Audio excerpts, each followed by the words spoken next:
Hi friends, ಇವತ್ತಿನ ವಿಡಿಯೋದಲ್ಲಿ Bajaj housing finance limited IPOಗೆ ಯಾವ ರೀತಿಯಾಗಿ ಅಪ್ಲೈ ಮಾಡೋದು ಅಂತ ನೋಡುವ. Minimum investment 14,980. How to apply IPO.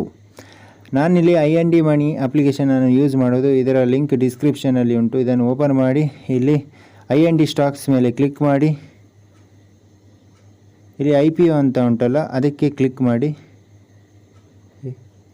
ಇಲ್ಲಿ ನಾನು Bajaj housing finance limited IPO by ಮಾಡ್ತಿದ್ದೇನೆ. ಸೊ ಇಲ್ಲಿ ಕೀ ಡೀಟೇಲ್ಸ್ ನೀವು ನೋಡ್ಬೋದು. ಬಿಡ್ ಓಪನಿಂಗ್ 9 ತಾರೀಕಿಗೆ, ಬಿಡ್ ಕ್ಲೋಸಿಂಗ್ 11 ತಾರೀಕು ಅಂದರೆ ಇವತ್ತು. ಅಲಾಟ್ಮೆಂಟ್ 12ಕ್ಕೆ. So minimum investment 14,980. So promoter details ನೋಡ್ಬೋದು. ಅದೇ ರೀತಿಯಲ್ಲಿ ಕಂಪನಿ ಇನ್ಫಾರ್ಮೇಷನ್ ಕೂಡ ಇಲ್ಲಿ ಉಂಟು.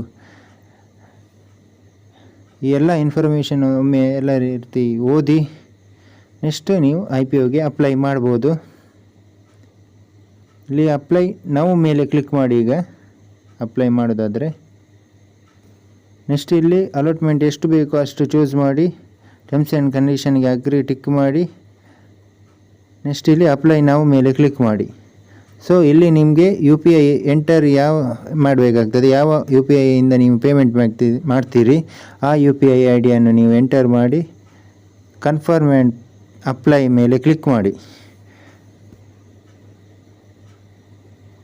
ನೆಕ್ಸ್ಟ್ ನಿಮಗೆ ಒಂದು ಸ್ವಲ್ಪ ಹೊತ್ತಾದ ಮೇಲೆ ನಿಮಗೆ ನಿಮ್ಮ ಆಗ ಎಂಟರ್ ಮಾಡಿದ UPI IDಗೆ ನಿಮಗೆ ಪೇಮೆಂಟ್ ರಿಕ್ವೆಸ್ಟ್ ಬರ್ತದೆ. ಸೊ ಅಲ್ಲಿ ನೀವು ಪೇಮೆಂಟ್ ಮಾಡಬೇಕಾಗ್ತದೆ. ಪೇಮೆಂಟ್ ಆದಮೇಲೆ ಸಕ್ಸಸ್ಫುಲಿ ಆದಮೇಲೆ ನೀವು ನೀವು ಇಲ್ಲಿ ಬಂದು ಚೆಕ್ ಮಾಡ್ಬೋದು, ಚೆಕ್ ಸ್ಟೇಟಸ್ ಅಂತ.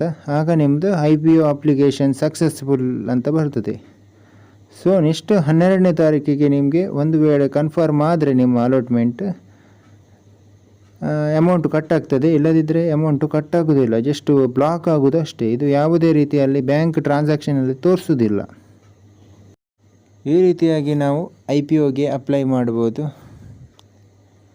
ವಿಡಿಯೋ ಒಂದು ಇಷ್ಟ ಆದರೆ ಒಂದು ಲೈಕ್ ಮಾಡಿ, ಹಾಗೆ ಸಬ್ಸ್ಕ್ರೈಬ್ ಮಾಡಿ.